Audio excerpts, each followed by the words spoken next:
Sveiki, su jumis ant Agile Sofos, pirmasis lietuviškas podcastų ciklas nagrinėjantis Agile metodiką. Ir šiandieną aš, Simas Rogovickis, kalbinsiu svečią Danil Mikhailov. Šiandien mes kalbėsime apie Scrum gidą ir jo pokyčius. Sveikas, Simai. Tai ačiū, kad pakvietėt. Tai mano vardas Danil, kaip jau Simas pasakė. Ir esu iš esmės Agile praktikas.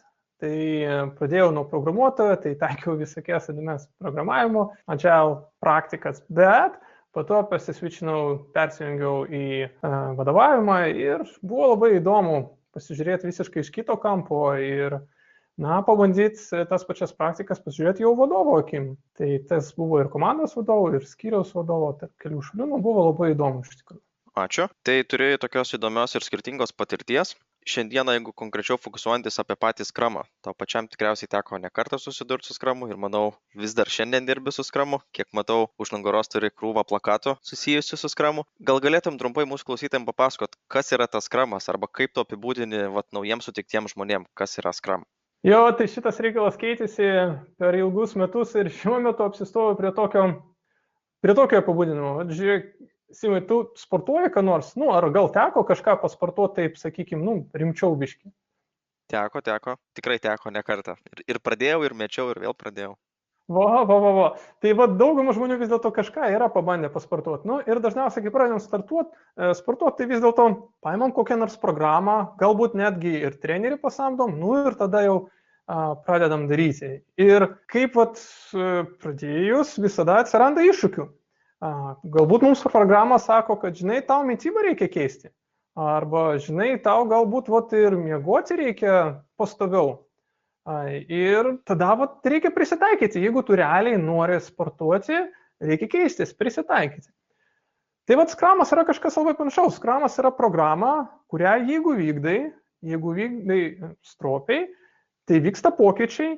Ir jeigu tu tuos pokyčius realiai darai, tai tada tu pasieki tam tikrą, jeigu taip galima išsireikšti, adželiškumą. Aš labiau norėčiau tai versti lietuviškai, tai vikrumą.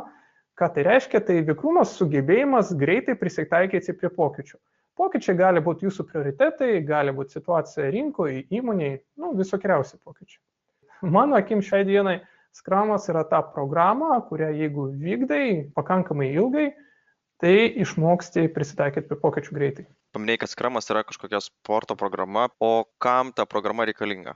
Tarkim, sportuojant, mes sportuojam, kad pasiekti kažkokių tikslų. Tai mes norim ar nebūti lieknesni, gražesni, sveikiau jaustis. O kokia nauda yra iš to Scrumo? Kam jis reikalingas?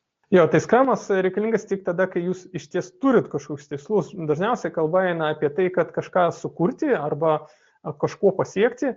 Tai Scrumas gimė galbūt labiau IT aplinkoje, tai kalba tada eina apie projektus arba produktus, tai reiškia pasiekti kažkokį tais produktą, bet lygiai taip pat, jeigu mes šnekam ne apie IT, o šnekam jau apie už IT ribų, tai galėtų būti, kad ir planavimas jūsų pačių atostogų, kad ir planavimas ir vykdymas įmonėje pokyčio. Kitaip tariant, tai yra veikla, kuri turi tikslą. Jeigu jūs turit veiklą, kuri turi tikslą, tai galima to tikslo siekti Scrum pagalba. Tu užsiminei, kad Scrumas gimė ir man tiesiog toks klausimas įdomus, o kada tas Scrumas gimė? Čia gal šiek tiek iš šono, bet kad irgi suprasti, kiek senas tas Scrumas yra lyginant su dabartimi. Jo, tai visai nesenai šventėm čia prieš keletą savaičių 25-metį, tai prieš 25 metus ir buvo jisai suformuoluotas, taip sakykime, oficialiai. Aišku, prieš suformulavimą tai buvo jis išbandytas ir biški anksčiau, bet, sakykime, taip, jeigu oficialiai, tai 25 metus, pakankamai ilgai. Netoks jau jaunas tas Scrumas. Netoks jau jaunas. Danilai, pažiūrėjus praktiškai, tu dirbi kaip Agile coachas dabar, kaip konsultantas, padedi įmonėms transformuotis ir diegti tiek ir kitas Agile metodikas, bet ir patį Scrumą. Kokios naudos yra toms organizacijoms? Kas yra? Jo, čia šitą klausimą reikėjo tikėtis. Šiaip, Simai, tu supranti pats, kad klausimas labai platus, teisingai. Tai jį atsakyti greitai, arba greitai, arba labai plačiai. Tai pabandykim greitai. Be abejo yra klientas, tai ką reiškia Scrumas klientui? Tai potencialiai produktas, kuris labiau tinkamas jo poreikiams. Jeigu mes žiūrim iš HR perspektyvos, tai gal mums bus šiek tiek lengviau samdyti personalą, nes Scrumas vis dėlto reikalauja tam tikros kultūros. Kultūros orientuotos į, sakykime, tokį pastovumą, į bendradarbiavimą, na, vis dėlto daugumai žmonių tai patinka. Jeigu jūs esate produktistas, tai Scrumas jums leidžia susifokusuoti į produktą ir kaip čia truputį mažiau rūpintis komandinę veiklą, nes tam yra kitas žmogus, kuris to užsiims. Jeigu jūs esate komandos vadovas, tai dažnai, ką aš girdžiu iš būtent kaip tik vadovų komandų, ko jie tikisi, tai aiškesnės atsakomybės ir Scrumas tą labai aiškiai nubrėžia, kas, manau, yra gerai, labai naudinga. Jeigu jūs esate project manageris, galite tikėtis rizikos valdymo, realistiškesnio rizikos valdymo. Na, jeigu jūs esate developmento komandos narys, tai aš nešneku būtinai apie programuotoją, bet aplamai komandos narys, kurį bando sukurti kažką, visų pirma, sakyčiau, fokusas į darbą, fokusas į pristatymą, sukūrimą kažko naudingo. Na, o jeigu jūs esate įmonės vadovas, tai turbūt jumis domina visą tai kartu, teisingai, visą tai, kas jau paminėta. Na ir plus, kiek man teko bendrauti būtent su jau įmonės vadovais, tai kalba eina apie greitesnį ROI, toks yra bent jau lūkestis, būtent greitesnį ROI. Tai reiškia, vietoj to, kad mes ilgai gaminam ir galiausiai pradeda bėgti pinigėliai į vidų, tai mes išleidžiam kažką greičiau, kaip pasiekmė. Return on investment pradeda kapsėti irgi greičiau. Tai iš esmės vien tik tai naudos ir nieko blogo tame negalime matyti. Ar vis dėlto matytum kažkokių ir blogybių šitoje vietoje? Tai blogybė yra ta pati, dėl ko aš ir naudoju, reiškia, tą analogiją su sporto programom. Tai jeigu mes sporto programą bandysim vykdyti, bet nesilaikyti jos, tai kas gali vykti? Galim pasitempti, galim susižeisti. Arba galim būti labai pikti, nes mums programa sako, reikia keistis, o mes kaip ir įpratę miegoti ilgiau. Tai lygiai tas pats vyksta su Scrumu. Kas įvyks tikrai, tai jums teks adaptuotis, teks keistis ir tai ne visiems patinka, natūraliai. Žinot, kai pradedam sportuoti, tai mes patys priimam tą sprendimą, norim sportuoti. Įmonėse būna visaip. Įmonėse vis dėlto dažniausiai priimamas sprendimas, sakykime taip, globaliai. Reiškia, kaip mes norim organizuoti visą įmonę ir jeigu tai nėra mažas kolektyvas, na, tai gali būti taip, kad sprendimas priimtas už jumis ir tai nebūtinai patinka. Tiesiog, iš esmės, ir čia jau ne pats Scrumas, čia iš esmės, kai sprendimas priimamas žmonės, tai vyksta tam tikras pasipriešinimas. Jeigu yra normaliai paaiškinama, tai dažniausiai didžiausias iššūkis tiesiog tai, kad reikės truputį keistis. Ir paskutinis tas klausimas, konkrečiai liečiant Scrumo kaip bendrąją temą, man įdomu, tavo asmeninė patirtis arba kokį tu supratimą turi, kaip tu aiškini ir kitiems. Kuom Scrumas yra galbūt pranašesnis arba mažiau pranašesnis už kitus Agile metodus, nes mes šiandien vis tiek kalbam apie Agile metodus ir apie Scrumą, bet palyginant su kitais. Dėkui iš klausimą, labai geras klausimas, dažnai iškyla. Iš ties, Agile frameworkų yra pakankamai daug. Noriu atkreipti dėmesį, kad vis dėlto Scrumas yra frameworkas, ne metodologija, bet frameworkas. Tai jų yra daug. Vyksta ta diskusija, tai kodėl Scrumas patapo toks sėkmingas, nes turbūt iš visų frameworkų, Scrumas kaip ir labiausiai toks paplitęs, labiausiai pasisekęs. Mano akim žiūrint, taip yra dėl to, kad Scrumas yra tokiai aukso viduriukiai. Jis pakankamai apibrėžia, ką mes turėtume daryti, bet ne per daug. Tai ten, tarkim, jeigu mes pasižiūrėsim labiau sudėtingus frameworkus, tai jie dažniausiai neprigyja dėl to, kad tiesiog jie yra per sudėtingi. Vadovai dar juos įsigilina, bet jau žmonės, kurie kūrė, tai developeriai plačiai to žodžio prasme, jau tingi, gerai to žodžio prasme tingi, nes tiesiog per daug, čia vadovavimas, man neįdomu. Yra mažiau apibūdintų frameworkų, bet tada jau yra viskas per daug atvira ir vėl tada nesusikuria tokio aiškumo, tai ką mums daryti. O Scrumas pataikė kažkaip taip labai į viduriuką. Pakankamai aprašyta, bet ne per daug. Ok, super. Manau, kad tai ties pačius Scrumo aplamai galbūt užtenka ir šiandieną susirinkom pasigilinti į pokyčius, kurie, kaip pats minėjai, buvo ne per seniausiai ir paskelbti. Tai kas liečia pokyčius ir atnaujintą Scrum gidą, beje, klausytėms, jeigu nežinot, kas yra Scrum gidas, tai yra labai trumpa glausta knygelė, dabar, jeigu nesumeluosiu, apie 15 puslapių, kuri aprašo Scrumo taisyklės. Ir iš esmės, tas mitybos planas, galbūt apie kurį Danilas pradžiai minėjo, tai čia ir būtų tas mitybos planas, kurio reikėtų laikyti. Scrum gidas buvo atnaujintas ir išleista jo nauja versija. Tai įdomu, Danilai, tau irgi kaip profesionalui, tu turbūt ne vieną kartą jau matei ne vieną versiją Scrum gido ir suprantu, kad teko susipažinti jau ir su naujaja. Kas tave labiausiai nustebino arba nudžiugino naujoji Scrum gido versijai? Kuom jis yra galbūt geresnis arba blogesnis? Ką tu galėtum apie tai pasakyti? Taip, Simai, tai iš ties Scrumas yra aprašytas būtent Scrum gido, tai yra būtent gidas ir anksčiau jisai buvo apie 19 puslapių ir buvo, dabar jis yra 13 puslapių, tai reiškia, buvo sutrumpintas, kas man asmeniškai labai patinka. Frameworkai dažniausiai išsipučia, kas vis labiau nesukuria, tiesą sakant, aiškumo ir vis labiau sukuria nenorą juos skaityti, nes kuo daugiau man reikia skaityti, tuo sunkiau. 2017 metais tai buvo 19 puslapių, dabar 13. Kas pasikeitė, yra eilė pokyčių. Aš turbūt atkreipsiu dėmesį tai, kas man labiausiai patiko. Aš žiūriu gal per tokią prizmę, ar man patapo lengviau paaiškinti žmonėm, kas yra Scrumas, ar ne. Tai va aš per tokią prizmę žiūriu. Taigi, tai pirmas dalykas, su kuriuo aš labai dažnai susidūriau praktikoje, yra tokia situacija komandai, kur yra šiandiena, jeigu komanda dirba jau Scrumu, yra šiandiena, žmonės pagalvoja apie šiandieną, galbūt dar pagalvoja apie sekantį sprintą ir turi viziją. Tai reiškia produktą, kurį mes norim sukurti, arba paslaugą. Ir vizija, žinot, yra vizija, tai toli. Ir vat tarp tos vizijos ir šiandienos beveik nieko nėra. Atsidurėme tokią situaciją, žinot, bėgam, sprintas numeris 21. Kodėl mes čia? Toks tiesiog pasimetimas. Klausimų iškyla, taip. Kodėl? Vat.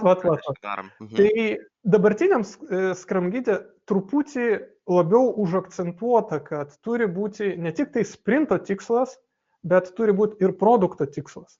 Ir vienas produkto tikslas. Tai vat visą tą savoką, kad reikia sujungti mūsų viziją su tikslu, produkto tikslu ir su sprinto tikslu, tai sukuria tokią projekciją, kurios dažniausiai, mano akim, žiūrint, trūksta ir tada žmonės praranda motivaciją, pasimeta šiek tiek. Žinot, Agile manifestas aiškiai sako, taip, kad reikia fokusuotis aplinkui žmonės, kurie yra motyvuoti. O tai kaip tai sukurti? Kaip tai sukurti? Žinot, noras tai geras, bet reikia ne šiaip norėti, reikia kažkaip tą kurti. Ir aš matau, kad tą aiškiai apibrėžimas to tikslo ir sujungimas jo su dabartim yra tas svarbus motivacinis realus metodas. Žinot, ne stalo futbolas, o ko mes čia visi susirinkom. Tai aš labai džiaugiuosi, kad tas buvo sukonkretinta ir gerokai geriau aprašyta. Tai atsirado iš esmės naujas artefaktas produkto tikslas, kuris, kaip ir tu minėjai, padeda apibrėžti ir sukurtą projekciją. Tiem, kas jau su Scrum gidu šiek tiek anksčiau pažįstami, galbūt pamena, buvo labai panašus momentas į produkto tikslą paminėtas, bet buvo kitaip išreikšta, buvo produkto vizija. Ar tu matytum čia kažkokių skirtumų, kuom skiriasi produkto vizija, ką mes turėjome anksčiau ir dabar turime produkto tikslą? Šiek tiek tarsi kiti žodžiai, ar čia tiesiog žodžių žaismas, ar iš tikrųjų turi kažkokią esminę reikšmę? Jo, tai iš pirmo žvilgsnio gali skambėti kaip žodžių žaismas, bet tiesą pasakius, tai ir yra, būtent tai ir yra esminis skirtumas, kad vietoj to, kad buvo pasakyta, kad turi turėti viziją, pasakyta, kad produkto tikslas. Problema su vizijom, kad jos dažniausiai būna labai abstrakčios ir labai toli. Gražiai ateitis. O ką tai tiksliau reiškia? Ir mano suvokimu ir komentarai buvo, reiškia, pačių Scrumo sukūrėjų po atnaujinimo, kad to tarpinio tikslo labai trūko. Ir jie pastebėjo tą tarp daugumos kompanijų ir aš tą patį matau daugelį kompanijų ir daugelį komandų. Mes turim šiandieną, mes turim viziją, kuri tokia debesėlis ir mes neturim tikslų, neturim nieko per vidurį. Tai mano nuomonė nėra vien žodžių žaismas, tai yra svarbus pokytis. Tu minėjai, kad žiūrėsi šitos prizmės, ar tau bus lengviau paaiškinti, ar sunkiau paaiškinti. Tai įdomu, kaip tau atrodytų, ar būtų lengviau paaiškinti šitą pokytį, ar sunkiau? Aš manau, kad lengviau. Dėl kokios priežasties aš pats susidūręs tiesiog ateinam į komandą, šnekam su produkt owneriais, produktų žmonėm, ir jie dažniausiai labai entuziastingi ir tas yra labai gerai. Sakau, mes, reiškia, turim tokią nerealią viziją ir tada sakai, hei žmogau, viziją turėjo, o truputį arčiau. Gali sujungti tą viziją su šiandieną. Todėl aš manau, kad tai tikrai padės aiškinti, ypatingai žmonėm, kurie neturi laiko daug įsigilinti į filosofiją, į vertybės principus, visa tai yra svarbu ir teisinga, bet jiems reikia rezultatų. Nori rezultatų? Žiūrėk, davai tikslą. Tai manau, kad tikrai padės. Ką dar galėtum papasakoti apie pokyčius, kurie tau patiko arba nustebino? Gerai, tai yra bent keletą, kuriuos tikrai dar norėčiau paminėti. Tai išskyrus tikslą yra labai svarbus dalykas, kad kryptingai buvo fokusuojamas į tai, kad išmesti visą IT žargoną iš Scrum gido. Vis dėlto Scrumas gimė labai arti IT ir pirmi pritaikymai pagrinde buvo IT. Ir todėl netgi jeigu 17 metų gidą paskaitysit, tai pamatysit, ten nemažai žodžių vis dar kvepia tuo IT. Tai vat naujam gydė jau tas buvo stipriai peržiūrėta ir visi tie žodžiai pašalinti. Kas yra gerai, nes Scrumas jau senai išėjo už IT ribų. Pasikartosiu, vat šiuo metu vykdom transformaciją ir vykdom pačią transformaciją. Organizuojamės Scrum kaip komanda, kuri atlieka transformaciją. Tai nieko bendro neturi su IT, tai yra transformacinis projektas. Ir tokių pavyzdžių daug yra. HR savo veiklą organizuoja su Scrum.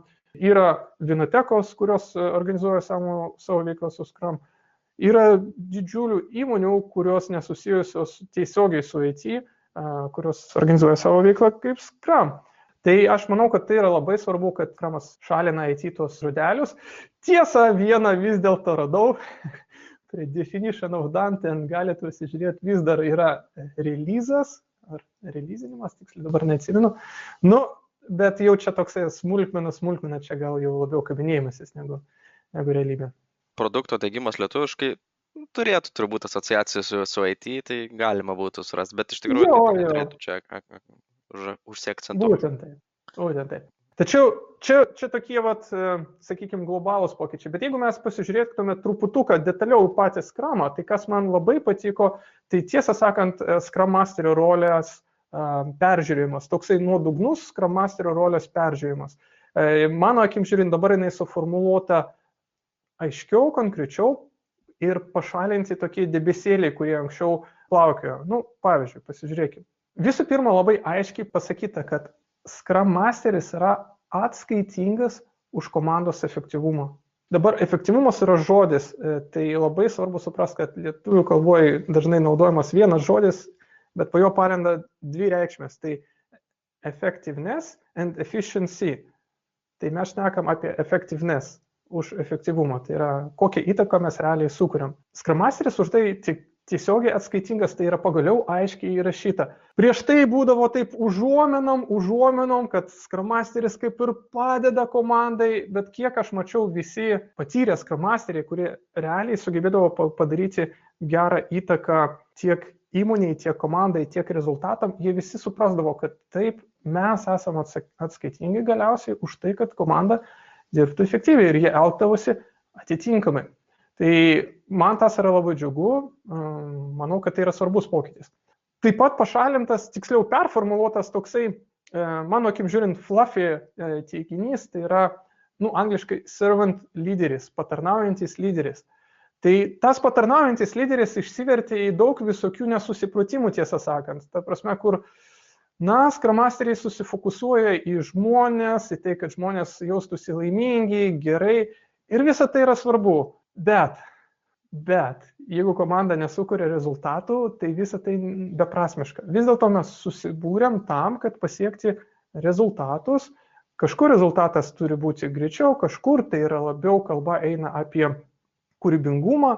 Vienaip ir kitaip, kad ir kas jūsų atveju yra rezultatas, Scrum Masteris turi nepamiršti, kad mes fokusuojamės ir rezultatą. Ir naujam gide parašyta truputį kitaip, tai yra tikras lyderis, tai reiškia Scrum meistras yra tikras lyderis, kuris padeda komandai. Galbūt tai ir atrodo žodžių žaidimas, bet vis dėlto visas tas servant leadershipas kažkur nuvažiavo, mano akim žiūrint, ne ten, kur turėjo. Tokį klausimą turiu, paminėjai, kad geri Scrum Masteriai, jie atsakingi yra už efektyvumą, tą effectiveness ir jie supranta, kad tą reikia daryti net ir nepasikeitus Scrum gidui. Kaip tau atrodo, iš kur tas ateina supratimas? Iš kur gimsta tie tikrieji Scrum Masteriai, kurie supranta, ką daryti? Ar viskas atsiranda tik iš patirties, ar dar kažko tais reikia? Kaip užsisaviugdyti? Taip, kai aš turėsiu reiškia, vieną atsakymą į šitą klausimą, tai galėsiu jį pardavinėti už daug pinigų. Tai vieno atsakymo aš neturiu, bet turiu keletą patirčių, kurios, sakykime, padeda. Na, natūraliai vienas iš dalykų tai yra tiesiog suvokimas, ko mes čia susirinkom. Ne, tai reiškia, kad tai yra tikslas ir mes arba judam prie to tikslo, arba nejudam prie to tikslo. Bet tai yra taip aptaku. Sakyčiau, yra geras klausimas, kurį aš kažkada gavau iš savo vadovo. Ir kiekvienas mano nuomonės Scrum Masteris turėtų savo turėti atsakymą į šitą klausimą. Klausimas skamba taip. Tai vat, žiūrėk, aš turiu dvi komandas. Viena komanda turi Scrum Masterį, o kita komanda Scrum Masterį neturi. O rezultato skirtumo didelio aš nematau. Tai kodėl aš turėčiau samdyti Scrum Masterį, o ne dar vieną developerį? Kodėl?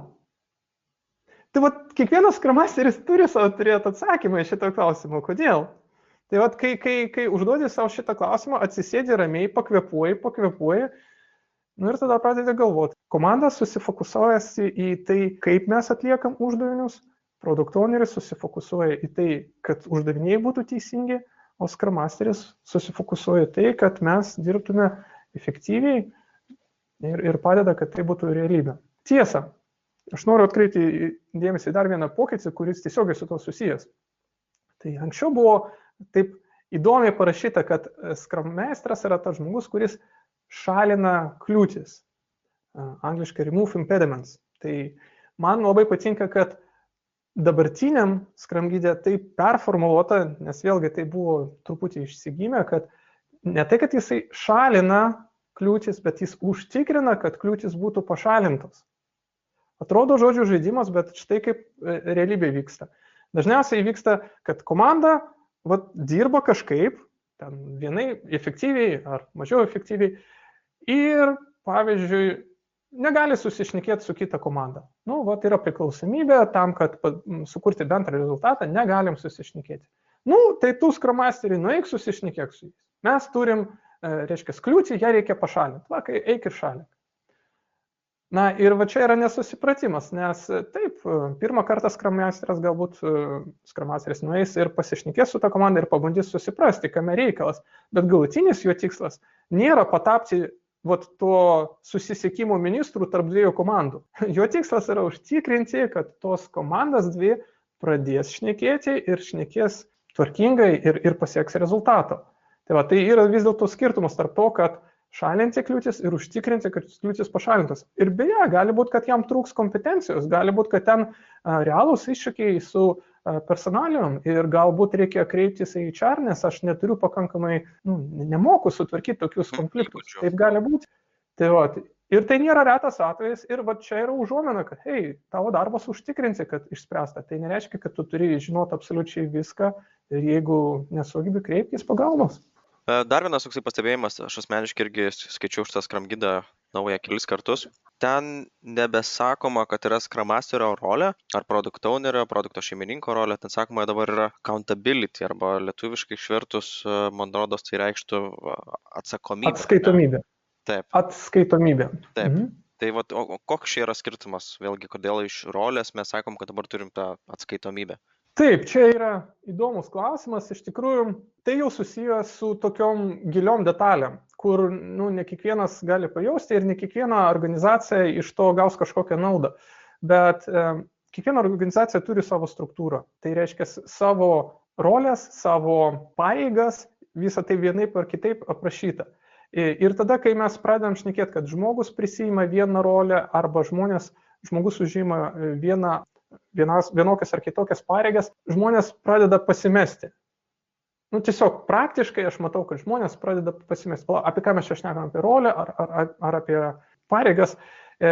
Ir gerai, kad praeitas Scrum Guidas šnekėjo aiškiai, kad Scrum Meistras ir Product Owneris yra rolė, bet čia buvo žengtas dar vienas žingsnelis, biškį toliau, kad tai yra atskaitomybė. O kaip jūs jau ten organizacijoje savo dėliojat tas rolės, čia jau jūsų reikalas. Tai yra gerai, tai sukuria papildomą lankstumą, tai reiškia, kad truputį lengviau integruoti Scrumą į jūsų organizacinė struktūra. Jums nėra būtina Scrum meistrą vadyti Scrum meistru, nes gali būti, kad šitas žmogus pas jumis atlieka daugiau reikalų ir vis dėlto reiktų jį vadinti kažkaip kitaip, bet jis prisima Scrum meistro atskaitomybę.